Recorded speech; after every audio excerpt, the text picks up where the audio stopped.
Assalamu alaikum wa rahmatullahi wa barakatuh. C'est la partie 2 du chapitre 12, Oscillations électromagnétiques de la classe SG. À la fin de cette vidéo, l'élève sera capable d'analyser les oscillations électromagnétiques libres non amorties dans un circuit LC en série. On rappelle quelques concepts de la vidéo précédente. 1. La charge oscille entre la bobine et le condensateur et par conséquent le courant le fait. Ces oscillations sont appelées oscillations électromagnétiques libres. 2. L'énergie électromagnétique emmagasinée dans un circuit LC en absence d'une résistance est WEM égale WC plus WL, qui sera égal à 1 demi Q carré sur C plus 1 demi LI carré, qui sera égal à 1 demi QM carré sur C égale 1 demi LI max carré et qui est une constante. 3. L'énergie électromagnétique emmagasinée dans un circuit RLC avec une résistance non nulle est WM égale WC plus WL égale 1 demi Q carré sur C plus 1 demi LI carré qui est différente d'une constante. Tout d'abord, on rappelle par la relation entre I et dQ sur dt dans un condensateur. Lorsque le sens positif entre dans l'armature portant la charge Q, alors I et dQ sur dt ont même signe, par suite I sera égal à plus dQ sur dt. Alors que lorsque le sens positif quitte l'armature portant la charge Q, alors I et dQ sur dt ont deux signes opposés, et par suite I sera égal à moins dQ sur dt. On a vu dans la première vidéo que la tension au bord du condensateur UC pendant les oscillations électromagnétiques a une forme sinusoïdale. Alors pour la vérifier analytiquement, on doit déterminer l'équation différentielle qui régit la variation de UC et sa solution. Cette équation différentielle peut être établie par deux méthodes. Première méthode, d'après la loi de conservation de l'énergie électromagnétique. En dérivant l'expression de l'énergie électromagnétique par rapport au temps, on a WEM, qui est l'énergie électromagnétique, est égal à WL, qui est l'énergie magnétique, plus WC, qui est l'énergie électrique, égale à une constante en l'absence d'une résistance. Alors, WM sera égal à 1 demi LI carré plus 1 demi CUC carré égale une constante. Dérivant les deux membres par rapport au temps, on obtient WM égale une constante, alors sa dérivée par rapport au temps est nulle. Alors, l'équation sera LI I' plus C UC U'C égale à 0. Et comme on sait que I égale plus dQ sur dt et Q égale C UAB égale C UC, alors I sera égal à C U'C et I' égale C U seconde C. Remplaçant I et I' dans l'équation, on obtient LC U'C fois C U seconde C plus C UC U'C égale à 0. Et puisque U'C est différent de 0, alors on obtient LC U seconde C plus UC égale à 0. Divisant par LC, on obtient U seconde C plus 1 sur LC UC égale à 0, qui est l'équation différentielle qui régit la variation de UC en fonction du temps. Deuxième méthode. En appliquant la loi d'addition de tension, on a UAB égale UAD plus UDB, où UAD égale à 0, qui est la tension au bord de fil de connexion, et UDB égale moins U au bord de la bobine, car elle est dans le sens opposé au sens positif choisi. Alors, elle sera égale à moins LDI sur dt, car la bobine est purement inductive. Et I égale de Q sur dt, Q est égal CUAB égale CUC, alors I sera égal à CU', et de I sur dt égale CU seconde C. Par suite, UC sera égal à moins LCU seconde C. Et l'équation sera UC plus LCU seconde C égale à 0.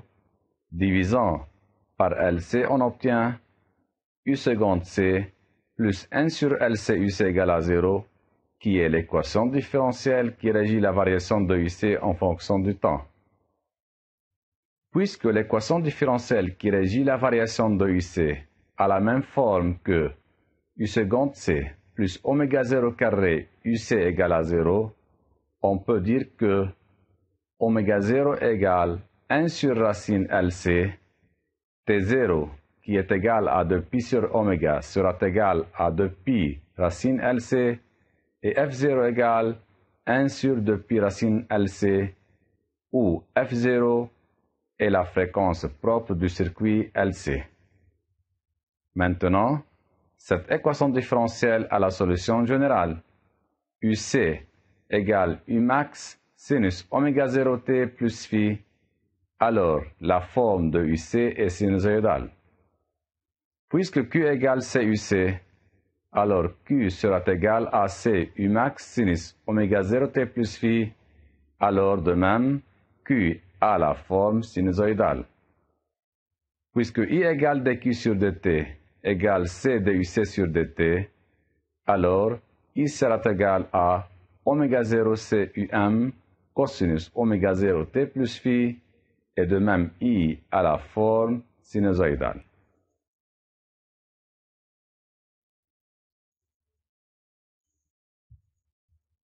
Allons-y pour étudier les graphes de l'énergie en fonction du temps. Comme on sait, UC égale Umax sinus oméga 0t plus phi a une forme sinusoïdale. L'énergie électromagnétique, en absence d'une résistance, est constante, alors elle est une ligne droite horizontale parallèle à l'axe du temps.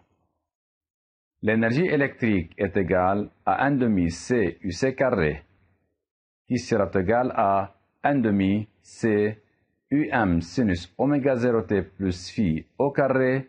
Cette expression est toujours positive, où WZ max égale 1 demi C UM carré, et à T0 égale à 0, UC égale Umax. Alors, le graphe de WC est sinusoïdal et commence de la valeur maximale à T0 égale 0.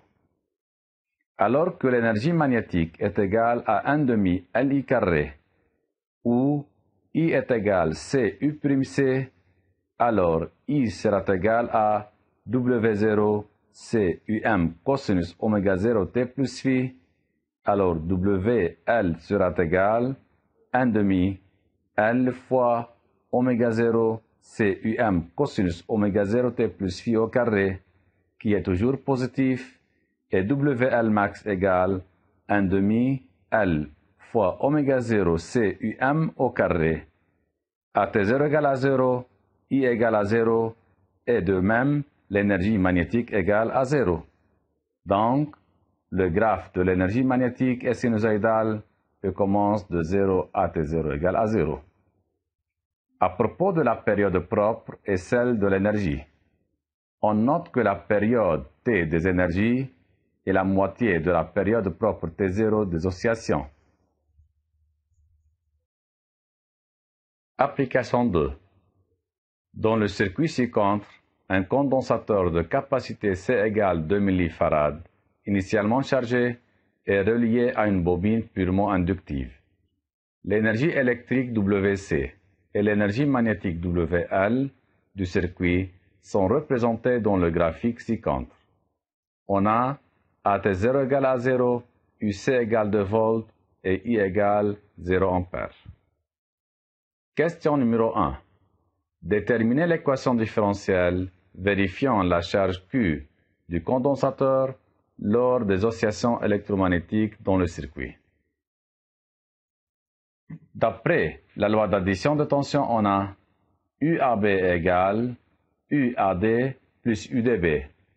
où UAD égale à 0 et UDB égale L de I sur dt, puisque la bobine est purement inductive. Par suite, l'expression sera UAB égale 0 plus L de I sur dt. Puisque le sens positif quitte la plaque portant la charge Q, alors I égale moins dQ sur dt implique dI sur dt égale moins Q seconde et UAB égale Q sur C. Alors l'équation sera Q sur C égale moins LQ seconde implique Q sur C plus LQ seconde égale à 0 et par suite l'équation sera Q seconde plus 1 sur LCQ égale à 0. Question numéro 2. Soit Q égale A cosinus 5 pt plus phi, la solution de l'équation différentielle avec A une constante positive. Déterminer les valeurs des constantes A et phi. On a Q égale A cosinus 5 pt plus phi. AT0 égale à 0, Q0 égale A cosinus phi, et d'autre part, Q0 égale CU0. Par suite, CU0 égale A cosinus phi. Alors, 4 fois 10 à la puissance moins 3 sera égal à cosinus phi. Et I égale moins dQ sur dt égale 5 pi A sinus 5 pi t plus phi. AT0 égale à 0, I0 égale 0, égale 5 pi A sinus phi. Alors sinus phi sera égal à 0, donc phi égale à 0 ou phi égale à pi.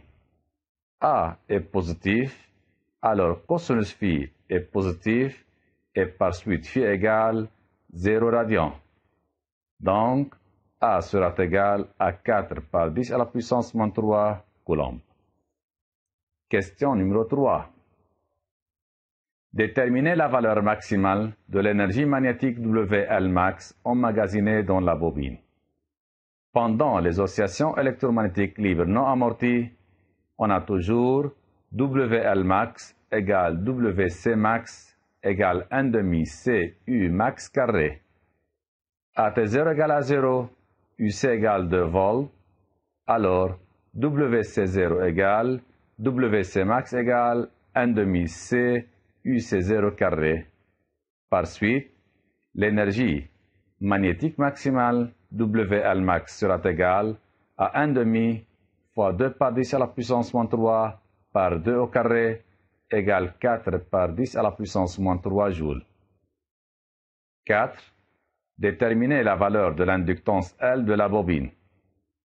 Pendant les oscillations libres non amorties, la période propre des oscillations T0 égale 2 fois la période des énergies. Alors, T0 est égal à 2T égale 2 fois 0,2 millisecondes égale 0,4 millisecondes. On a T0 égale 2 pi racine LC. Élevons le deux membres au carré, alors on obtient T0 carré égale 4 pi carré LC. Et par suite, L sera égal à T0 carré divisé par 4 pi carré C. Alors, L sera égal à 2 par 10 à la puissance moins 6 Henry. Comme résumé, on a 1. Pendant les oscillations électromagnétiques libres non amorties dans un circuit LC, l'équation différentielle qui régit la variation de UC est U seconde C plus 1 sur LC UC égale à 0. 2. La solution générale de l'équation différentielle U seconde C plus 1 sur LC UC égale à 0 et UC égale U max sinus oméga 0 T plus phi. 3. La fréquence propre du circuit LC en série est F0 égale 1 sur T0 égale 1 sur 2 pi racine carrée LC. 4. Pendant les oscillations électromagnétiques libres non amorties dans un circuit LC, la période des énergies T énergie est la moitié de la période propre des oscillations T0, c'est-à-dire T énergie égale T0 sur 2. C'est la fin de la partie 2 du chapitre 12 Merci pour votre attention.